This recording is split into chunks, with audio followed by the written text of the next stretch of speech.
অবশেষে বাধ্য হলে হুইয়ার ও সুপারকে পূর্ববর্তী দায়িত্বে ফিরিয়ে আনতে। তত্ত্বাবধায়কের কার্যাবলী পরিচালনা করার পর কিতাব পাঠ ও দস্তরখানার কাজ পরিচালনা করতে বেশ হিমশিম খাচ্ছিলাম। আর যদি অনুমতি প্রদান করেন তবে এখন দৈনিক কাজের ফিরিস্তি পেশ করব। তুমি এখন মহলের তত্ত্বাবধায়ক হিসাবে নিযুক্ত। তুমি দেখে শুনে সবকিছু ঠিক মতো পরিচালনা করবে। আমাকে ফিরিস্তি পেশ করার কোনো দরকার নেই। আমি তোমাকে বিশ্বাস করি। আশা করছি আমি আপনার বিশ্বাসের মর্যাদা রাখতে পারব। কর্মদক্ষতা রয়েছে, যদি না থাকতো তাহলে এ পর্যায়ে পৌঁছাতে পারতে না। চিরুনি যদি শিথির মাঝখানে পড়ে, চুলগুলো এমনিতেই সুবিন্যস্ত হয়ে যায়।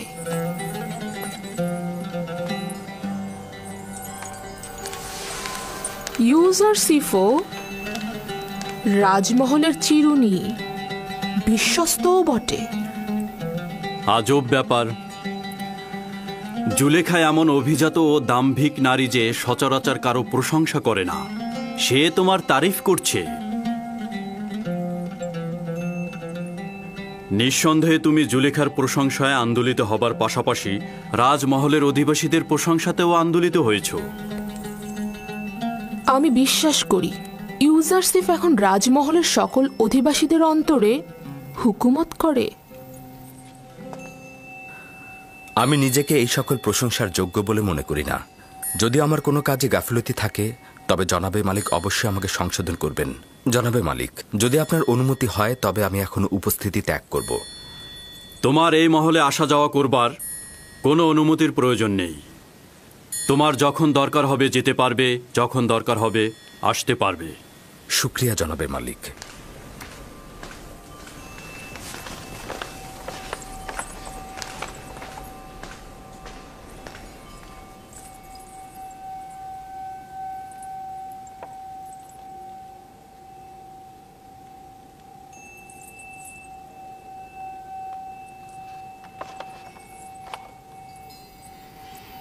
কিছু কি ঘটেছে? ইউজারশিপ পূর্বেও আমার সাথে অনেক বেশি অন্তরঙ্গ ছিল, কিন্তু কিছুদিন যাবৎ তার দৃষ্টি পর্যন্ত আমাকে প্রত্যাখ্যান করছে। ইউজারশিপ যা কিছু করছে তা হয়তো তার লজ্জা শরমের কারণে করছে। সে আর বালক নেই। রূপবান নারীর দিকে দৃষ্টিপাতকে আখলাক ও আদবের বরখেলাপ মনে করে সে। আমি তার এই আচরণকে অবজ্ঞা হিসেবে গ্রহণ করছি। সে হয়তো ভয় পাচ্ছে যে জুলেখার মায়াবী চোখের চাহনিতে সে প্রণয়াসক্ত হয়ে যাবে। আপনি সর্বদা সবকিছুকেই ঠাট্টা হিসেবে নিয়ে থাকেন। আমি সত্যি বলেছি। রূপসীদের তীক্ষ্ণ দৃষ্টি থেকে সাবধান থাকা উচিত।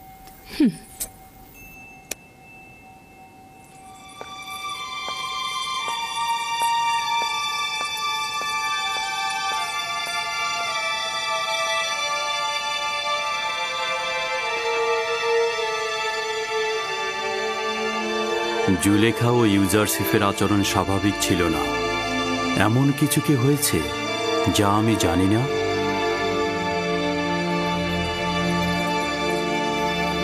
রাত হয়ে গেছে এবং আমি অনেক ক্লান্ত। বিশ্রাম করতে চাই, কেউ যেন বিরক্ত না করে। আপনি বিশ্রাম নিন, আমি এখানেই আছি আমার বানু। প্রয়োজন নেই, তুমি এখন যেতে পারো।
খোদাবন্দ, নিজেকে আপনার পানে সমর্পণ করেছি। আমি ফিতনা সৃষ্টিকারী ও প্ররোচনা দানকারী শয়তানের মোকাবেলায় দুর্বল। আপনি ছাড়া কোনো পানাহা নেই। আমার ঈমান সংহত রাখার তৌফিক দান করুন। আমার কলবের আকৃষ্টতার মাহবুব তুমি। তোমার কাছে একটাই চাওয়া, আমাকে কখনোই নিজের অবস্থায় ছেড়ে দিয়ে একাকী করে দিও না। হে পরওয়ারদিগার, এমন যেন না হয় আমি কোনো চক্রান্তের জালে বন্দী হয়ে যাই এবং তখন আমার কোনো সাহায্যকারী না থাকে।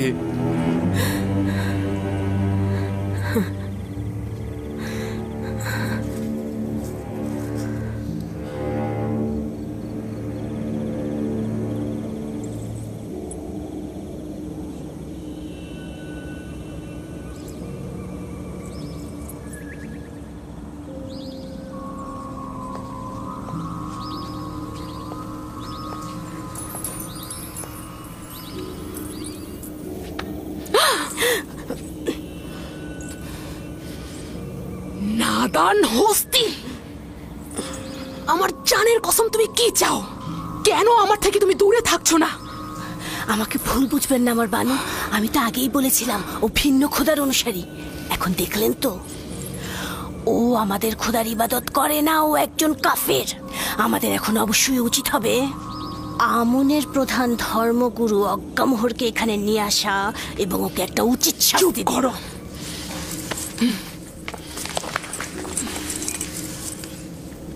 যদি ইউজারসিফের ঈমান নিয়ে একটি কথাও প্রকাশ করো, যদি তার উপরে কোনো বিপদ নেমে আসে, তাহলে তোমার জান আমি নিয়ে নেব।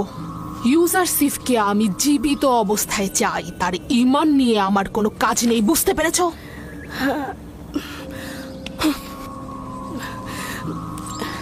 কিন্তু আমার বানু, আমি তো আপনাকে নিয়ে মহাচিন্তিত। সে তো আপনার ঈমান ধ্বংস করে দেবে। এটা তোমার না ভাবলেও চলবে। তুমি আমার সেবিকা, আমার প্রতি অনুগত থাকো। আর যদি এই আচরণেই অবিচল থাকতে চাও, তাহলে আমাকে বলো, আমি আমার নিজের কর্মপন্থা নির্ধারণ করে নেব। তাই হবে, তাই হবে। না আমি ইউজারসিফের কিছু দেখেছি, না আমি কিছু শুনেছি। ইউজারসিফের সব রহস্যই থাকবে।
নাদান হস্তি একটা প্রস্তাব দিতে চায়, কর্ণপাত করবেন? আমার বানু, কেন ইউজারসিফের মতো নিজের খোদার নিকট আপনি পানাহা চাইছেন না? যেটা মনে মনে চাইছেন সেটা কেন আমনের কাছে চাইছেন না?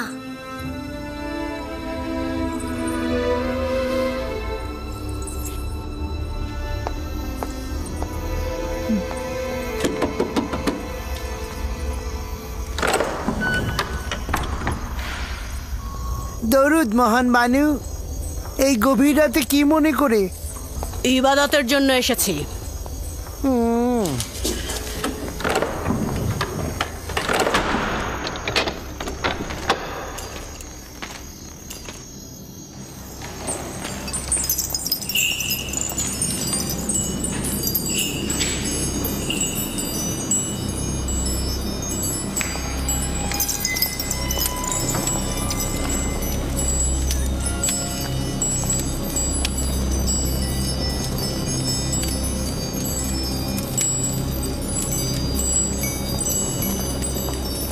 যদি ইউজারশিপকে হস্তগত করতে পারি তাহলে পর্যাপ্ত হাদিয়া তোমার পায়ে অর্পণ করব।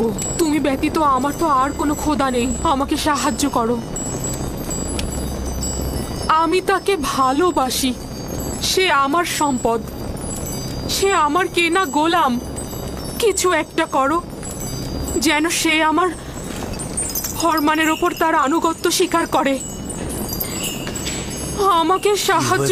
সম্মানিত বানু, এই গভীর রজনীতে আমন তো ঘুমিয়ে আছেন, তাই বলছিলাম যে এত রাতে আমন খোদাকে বিরক্ত করা ঠিক হবে না আমার বানু।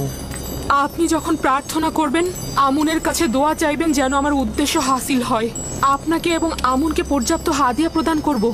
সকালবেলাও কিন্তু আমনের কাছে তাগাত করা যেত। এই আমুনকে আমানত হিসেবে নিচ্ছি। আজ রাতে তার সাথে গোপনে প্রয়োজনীয় কথা বলবো।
জানি না কেন আমুন আমাকে সাহায্য করছে না। আমি কি তার ইবাদতখানার ইলাহি নই? আমার বানু, যদি মহান আমুন না চাইতেন তাহলে আপনি এত ইজ্জত আর সম্মানের অধিকারী হতেন না।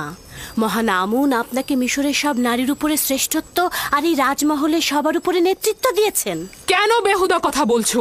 কিসের শ্রেষ্ঠত্ব, কিসের নেতৃত্ব? আমার কেনা গোলামের কাছে আমাকে এমন তুচ্ছ করেছে যে আমি কোনো মূল্যহীন প্রাণী, যার দিকে ক্ষণিকের জন্য দৃষ্টিপাত পর্যন্ত করা যায় না। রাজমহল ও শহরের ওপর শ্রেষ্ঠত্ব, আমাকে শুধু ইউজারশিপের ওপরে শ্রেষ্ঠত্ব দিলেই আমার জন্য কাফি। আজব ব্যাপার, আপনি কেন নিজেকে এত দুর্বল ভাবছেন আমার বানু? আপনি এই রাজমহলের বানু আর ইউজারশিপের মালিক। আর তাছাড়া একজন মালিক তো তার গোলামের ব্যাপারে যে কোনো সিদ্ধান্ত নিতে পারে আমার বানু। কেন ভিক্ষা আর মহব্বতের পরিবর্তে নিজের ক্ষমতা আর ইচ্ছার সুফল ভোগ করছেন না? তাই তো, একজন গোলামকে মহব্বত করে কি লাভ? আমি তাকে চাই, আর এটা তো আমার এখতিয়ার, এটা তো অস্বীকার করার কিছু নেই। হে মহান আমুন, আমাকে এব্রানি গোলামের কাছে পৌঁছাতে সাহায্য করো। যদি আনুকূল্য প্রদান করে ইউজারশিপের কাছে পৌঁছে দাও তাহলে আমুনের এবাদতখানায় শত শত স্বর্ণমুদ্রা হাদিয়া দেব।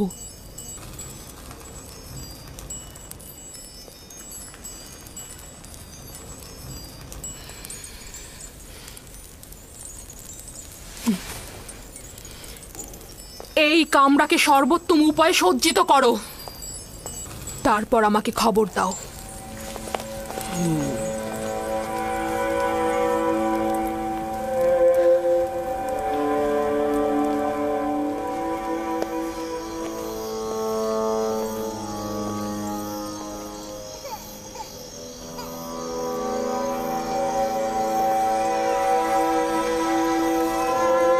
সিতেনে, বোন আমার,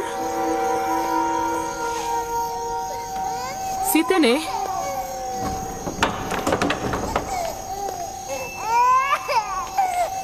কিসেনের কান্না কি আপনাকে বিরক্ত করছে বানু? না, ওর কান্না শুনেই আমি তোমার কাছে এসেছি। ওর কি হয়েছে? ও এভাবে অস্থির হয়ে কাঁদছে কেন? জানি না বানু, ওর পেট তো ভরা আছে, কাপড়ও পরিষ্কার, কিন্তু কেন কাঁদছে বুঝতে পারছি না। তবে আজব কি জানেন, সেদিনও কিসেন এরকম কান্না করছিল, ইউজারসেফ এসে কোলে নেওয়াতে কান্না থেমে গেল। অদ্ভুত না? ইউজারসিফের আদর সকলকে শান্তি প্রদান করে। জানে আপনি এত রাতে এখানে কি করছেন? হয়তো আমারও কিসেনের মতো ঘুম ভেঙে গেছে।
ইউজারসিফকে এখানে ডাকো।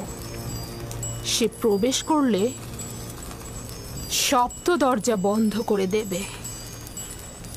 তামা, তিয়া, মেনি সব গোলামকে এখান থেকে সরিয়ে নিয়ে যাও।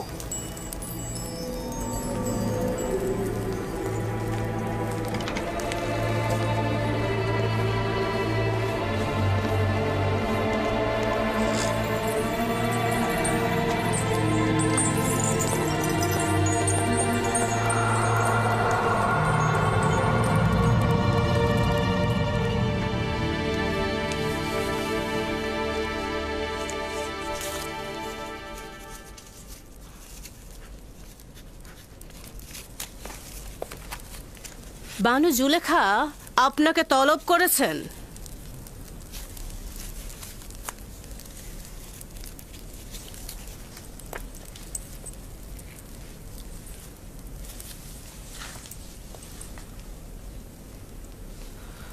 আপনি যান, আমি আসছি। ঠিক আছে, তাহলে আমি সপ্ত দরজার নিকট অপেক্ষায় থাকলাম।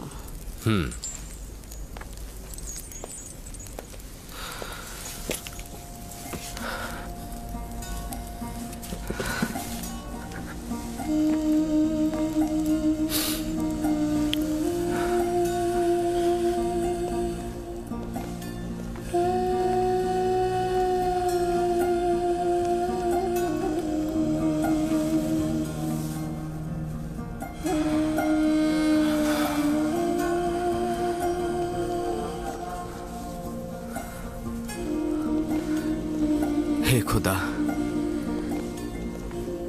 আমাকে একা ছেড়ে দিও না। তুমি ছাড়া আমার আর কেউ নেই।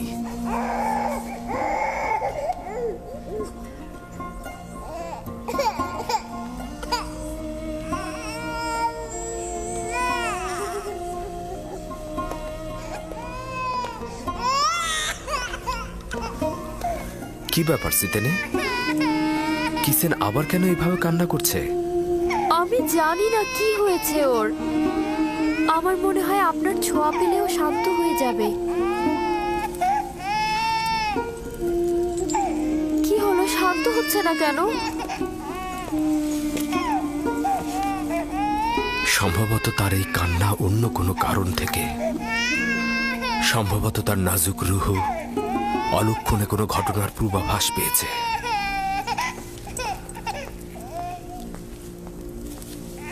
অলক্ষণে ঘটনা? কিসের ইঙ্গিত করে গেল? কিসেন কি তাহলে সেই কারণেই কান্না করে যাচ্ছে?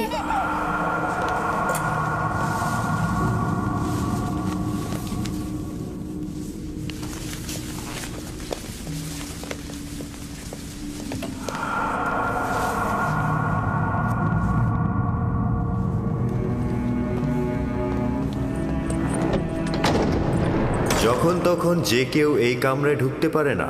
এই কামরায় প্রবেশ করতে হলে তাকে অবশ্যই 7টি দরজা অতিক্রম করতে হবে। এই 7টি দরজা শক্তভাবে তালাবদ্ধ থাকে, আর তালাবদ্ধ অবস্থায় যে কেউ চাইলেই সেখানে প্রবেশ বা বাহির হতে পারে না। আর এই দরজাগুলোর চাবি শুধুমাত্র বানু জুলেখার কাছেই সংরক্ষিত থাকে।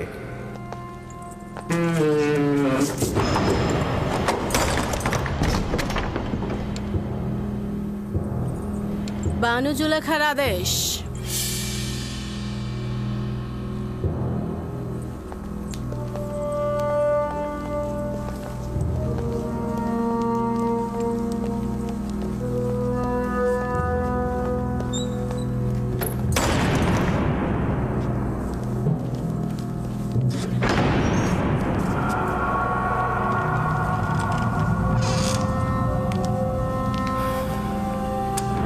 দরুদ বানু জুলেখা।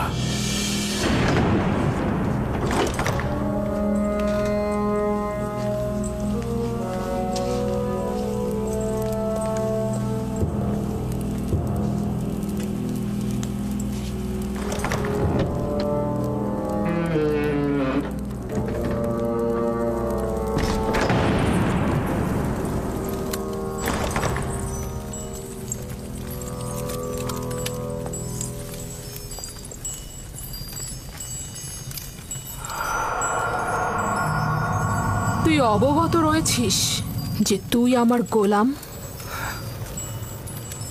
জি আমার বানু। এবং জানিস যে একজন গোলাম অবশ্যই তার মালিকের প্রতি আনুগত্য প্রকাশ করবে। এখন পর্যন্ত কোনো অবাধ্যতা দেখেছেন কি?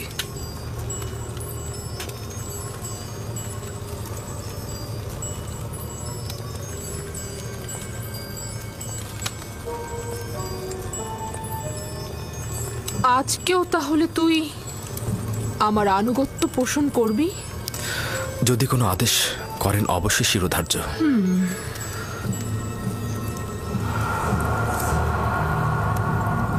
আজকে আমি নিজেকে তোর জন্য প্রস্তুত করেছি।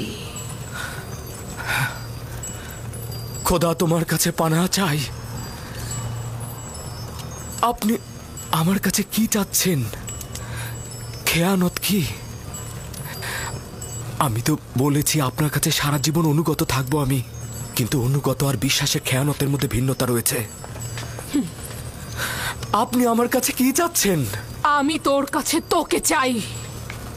আপনার প্রতিদেবতার কাছে আমি বিশ্বস্ত। তিনি আমাকে মহব্বত করেন, তিনি আমাকে উন্নত স্থান দিয়েছেন। তার বিশ্বাসে খেয়ানত করব? আমাকে মহব্বত প্রকাশ করলে তাতে আমি তো খেয়ানতের কিছু দেখছি না। আমি আপনারও আপনার স্বামীর কাছে কৃতজ্ঞতা জ্ঞাপন করছি, কিন্তু তার মানে তো এই নয় আপনার মহব্বতের প্রতিদান দিতে গিয়ে আমি গুনার সাগরে ডুবে যাই। তুই আমার কাছে ঋণী, অবশ্যই তুই আমার মহব্বতের প্রতিদান দিবি, এবং একজন গোলাম হিসেবে তুই বাধ্য আমার আনুগত্য পোষণ করতে। যিনি আপনাদের দয়া আমার উপর বর্ষণে সাহায্য করেছেন তিনি হচ্ছেন আমার খোদা। সে কারণে আমি আপনাদের চাইতে বেশি এবং আপনাদের থেকে পূর্বে তার কাছে ঋণী। আমি নিজেকে ইজ্জতের তুঙ্গ থেকে তুচ্ছ অবস্থানে নিয়ে এসেছি যাতে তোকে হস্তগত করতে পারি। আমি অধিকার ছাড়বো না। আমি আমার ঈমান ও নিজস্ব চরিত্রকে সাময়িক কামনা বাসনার কাছে বিসর্জন করব না। আমি আর তুমি ছাড়া এই ঘটনা কেউ জানবে না। কিন্তু খোদাবন্দের নজর থেকে এটা আপনি কি করে গোপন করবেন? ও, তাহলে খোদাকে নিয়ে এত ভয়? আমিও তার কাছে লজ্জিত। এটা তো কোনো ব্যাপারই না। তোমার দৃষ্টি সহ্য করতে পারবো না। আমাকে ক্ষমা করো হে মহান আমুন। সে আর আমাদের গুনার সাক্ষী নয়। আমার ভয় মহাপরাক্রমশালী ও প্রখর দৃষ্টি সম্পন্ন খোদায়। ওই হাতে তৈরি আমুনকে ভয় পাওয়া তো অজ্ঞতা ও মূর্খতা ছাড়া আর কিছুই নয়। তুই আমাকে অজ্ঞ ও মূর্খ বললি? আমি তোর মতো শত লোককে পায়ের নিচে পদদলিত করতে পারি। আমার ঘোড়াগুলোর বিষ্ঠা পরিষ্কার করার মতো যোগ্যতাও তোর নেই, আর তুই কিনা মহান আমুনের কাছে আনুগত্য প্রকাশ করাকে মূর্খতা বলছিস? আমি আদেশ করছি, তুই পালন করতে বাধ্য, আর তা না হলে তোর কবর এখানেই হবে।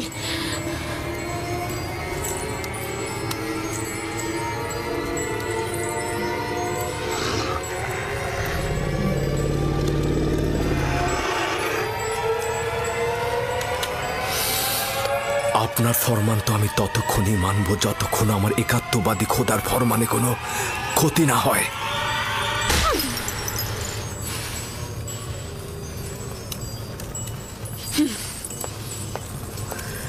এখন এর সর্বোত্তম জবাব হতে পারে তোমার ন্যায় একই কাজ আমারও করা। হে খোদা তাআলা, তুমি আমার একমাত্র সাহায্যকারী। হে খোদার নবী, একাত্মবাদী খোদার পক্ষ থেকে পয়গম, আমরা আপনাকে ছেড়ে যাব না। জুলেখার মোকাবেলা না করে নিজেকে সংযত রাখুন। সে শয়তান দ্বারা পরিচালিত হচ্ছে। যেহেতু ইউসুফ তার কামনার প্রতি আনুগত্য করছে না, তাই সে জবরদস্তির আশ্রয় নিয়েছে। সে ক্রমাগত কৌশল করে যাচ্ছে। এটা শয়তানেরই ফাঁদ। পেছনের দরজা দিয়ে প্রস্থান করুন।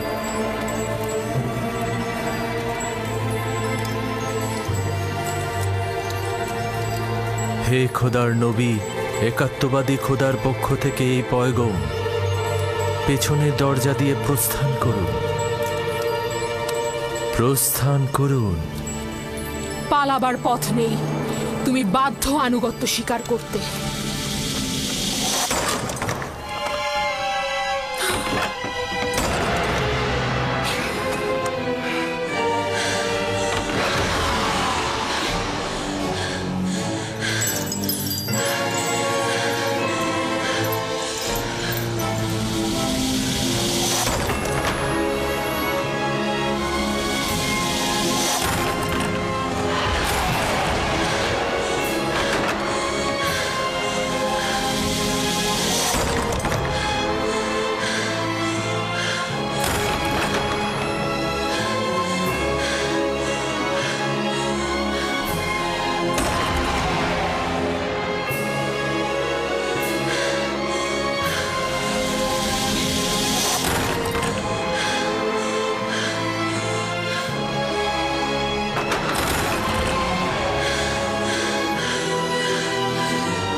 আমার মনে হয় এখানে কোনো খবর রয়েছে যার বিস্তারিত জানা দরকার।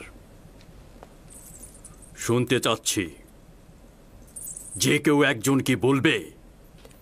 হায় আফসোস আমার, এই সকল মহব্বতের প্রতিদান দেখুন। দেখছেন তো আপনার সহধর্মিনীর সাথে সে কি আচরণ করেছে। এর শাস্তি কি? সে আপনার সহধর্মিনীর প্রতি কুদৃষ্টি পোষণ করেছে। তাকে কঠিন শাস্তি দিয়ে জেলখানায় নিক্ষেপ করুন। বানু জুলেখা মিথ্যা কথা বলছে জনাবে মালিক।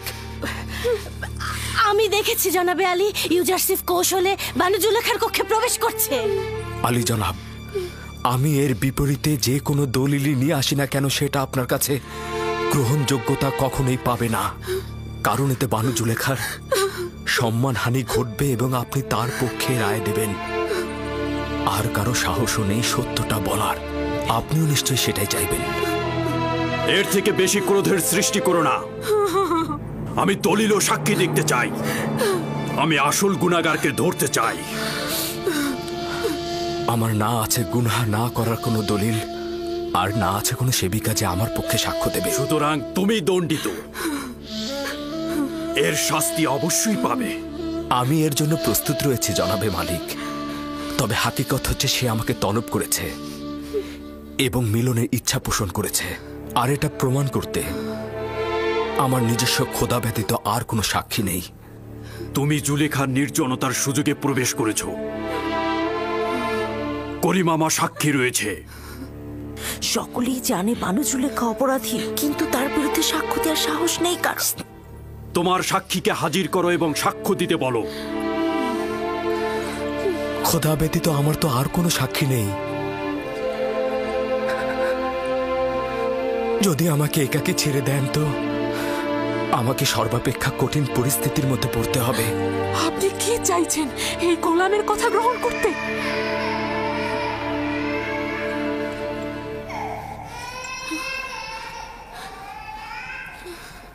যদি নিজেকে নিষ্পাপ প্রমাণ করতে না পারো, তাহলে এই মুহূর্তে প্রাণ বিসর্জন দেওয়ার জন্য প্রস্তুত হও। জনাবে আলী, আমি নিজে দেখেছি ইউজারসিফ রাজমহলের দিকে আসছিল।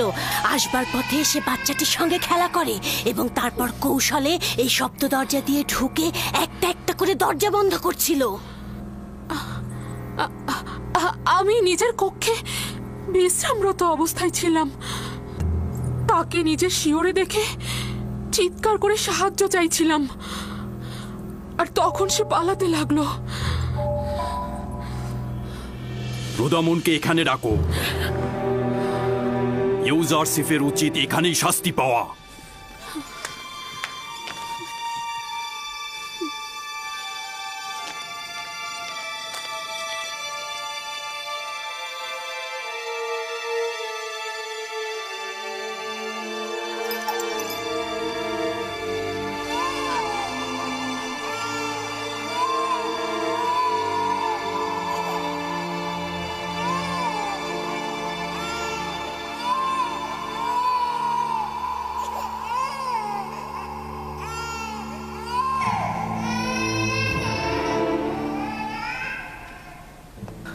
আমার সাক্ষী আছে। কে তোমার সাক্ষী? নিয়ে এসো তাকে, এই মুহূর্তে তাকে তলব করো। জি জনাবে মালিক, অবশ্যই আমি সাক্ষীকে হাজির করে সত্যটা প্রমাণ করে দেব। সে না আমাকে চেনে, আর বানু জুলেখাকেও চেনে না। সে না আমাকে সমর্থন করবে, আর এমনও নয় বানু জুলেখার সাথে তার কোনো দুশ্মনী রয়েছে। সে তোতা পাখির মতো সত্যটা বলে যাবে, আর এতে কার লাভ হচ্ছে আর কার ক্ষতি হচ্ছে সেটা সে বুঝবে না। সে কে? শাস্তি পাবার পূর্বেই তাকে এখানে তলব করো। আমার সাক্ষী সেই শিশুটি যার কান্না আপনি এখনো শুনতে পাচ্ছেন। তুমি কি আমার সাথে ঠাট্টা করছো? না জনাবে মালিক, আপনার কাছে আমি তাগাদ করছি, ওই শিশুটিকে দয়া করে এখানে নিয়ে আসুন, তাহলেই সত্য প্রমাণিত হয়ে যাবে। একজন নবজাতক সাক্ষী দেবে? সে তো এখনো কথা বলতেই শেখেনি। ঠিক আছে, বলুন তাকে নিয়ে আসতে।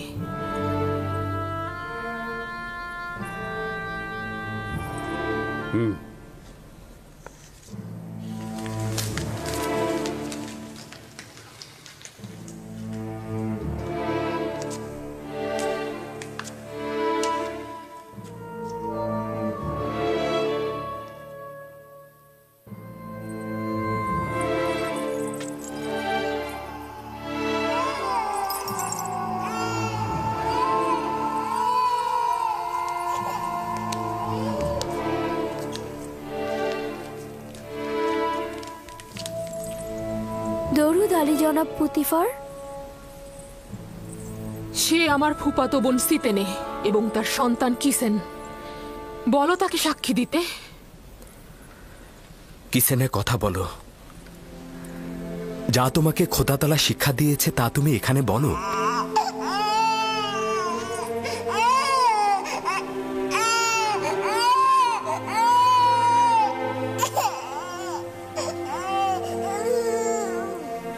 বলো কিসিনে।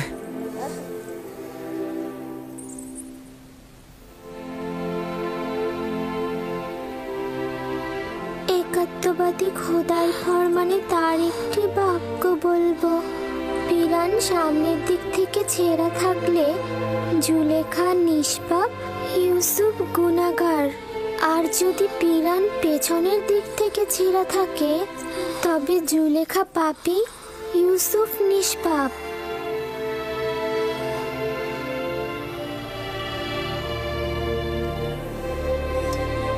তুমি কি করে কথা বললে লক্ষ্মী সোনা আমার?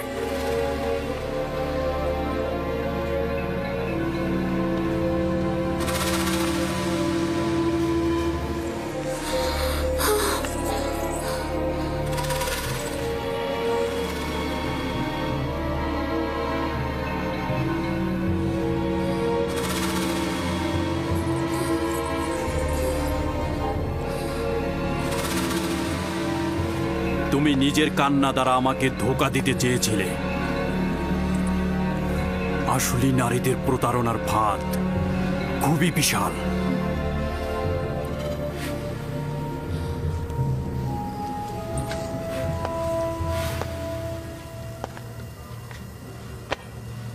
আমি যে অপবাদ তোমাকে দিয়েছি তার জন্য ক্ষমা চাচ্ছি। আশা করছি আমাকে আর জুলেখাকে ক্ষমা করবে এবং এই ঘটনা সব সময়ের জন্য গোপন রাখবে।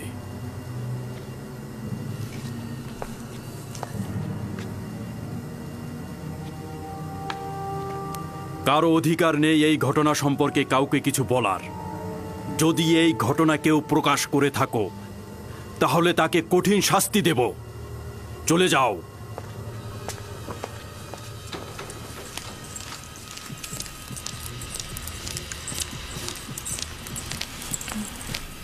কি ঘটলো আমি তো কিছুই বুঝলাম না। একটা শিশু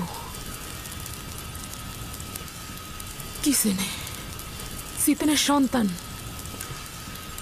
সে কথা বলেছে এবং সবকিছু প্রকাশ করেছে।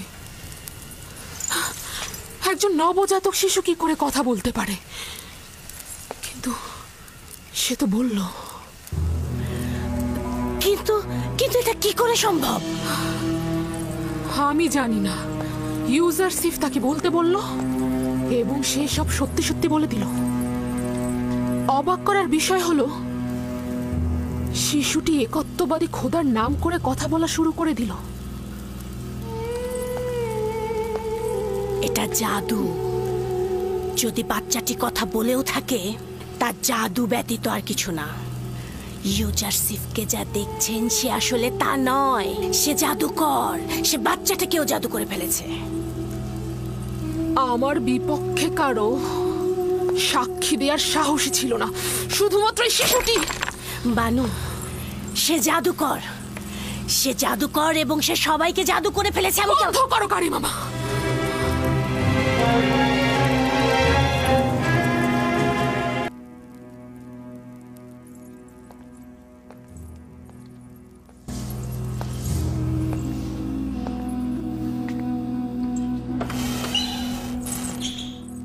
এই দরজাগুলো তো তালাবদ্ধ ছিল, তাহলে খুললো কি করে? আমিও বুঝতে পারছি না। সে দরজাগুলোতে স্পর্শও করেনি, কিন্তু দরজাগুলো খুলে গেল। তাহলে ভেবে দেখুন, আমি এমনি কি তাকে জাদুকর বলেছি? জাদুকর নয়, আমি বালক বয়স থেকে তাকে বড় করেছি। সে কোনোদিন কোনো জাদুকরের কাছে গিয়ে জাদু শেখেনি। তাহলে এই দরজা আর ওই বাচ্চাটি?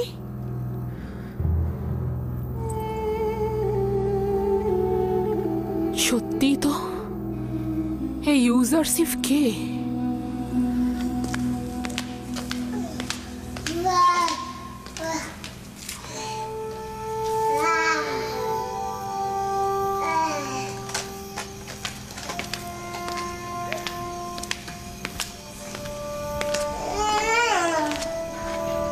সিতেনে,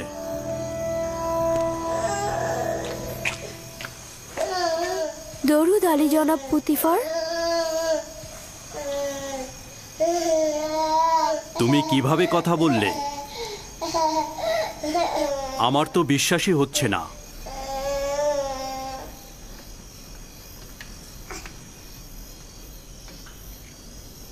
তুমি এখানে কি করছো? রাজমহলে কেন এসেছো? আমি আমার বোন জুলেখাকে দেখার উদ্দেশ্যে এসেছিলাম। আমি জানতাম না এরকম হবে, জানলে আমি কখনোই আসতাম না। তুমি তোমার মামাতো বোনের সাথে দেখা করতে এসেছো, সমস্যা নেই। তুমি ও তোমার সন্তানকে শুকরিয়া জানাচ্ছি।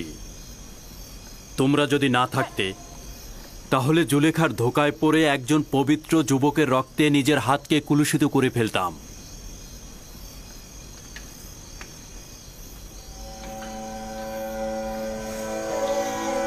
আমি তো বুঝতেই পারছি না তুমি কি করে কথা বললে। জানো না জুলেখার কি হাল হয়েছিল? 6 মাস বয়সে শিশু কথা বলেছে? আমি নিজের কানে শুনেছি।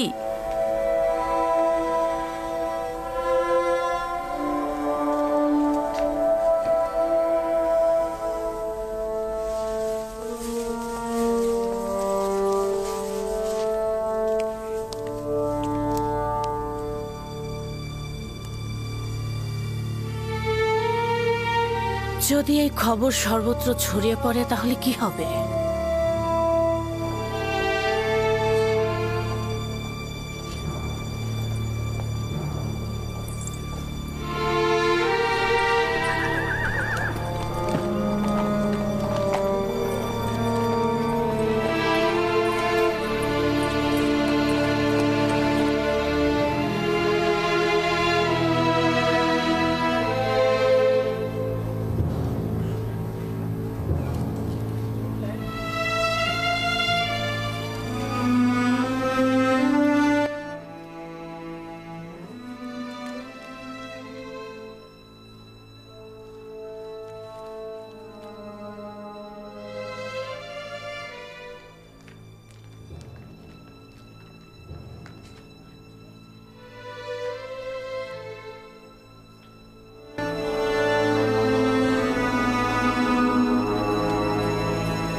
নাকি দীর্ঘদিনের সম্পর্ক ছিল।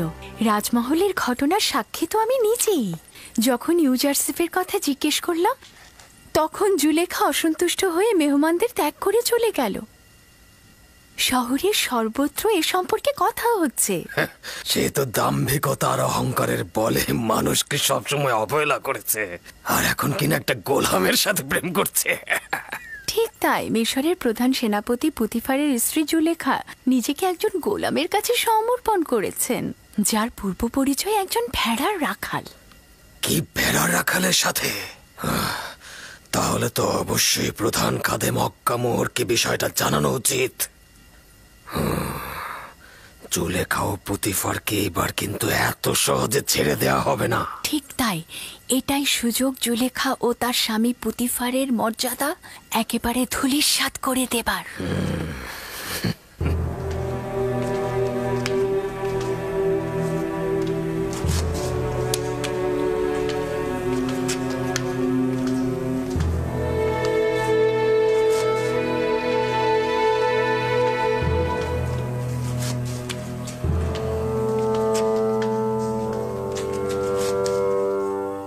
তোমাকে বলেছিলাম আমি কিছু সময় একা থাকবো, চলে যাও এখান থেকে।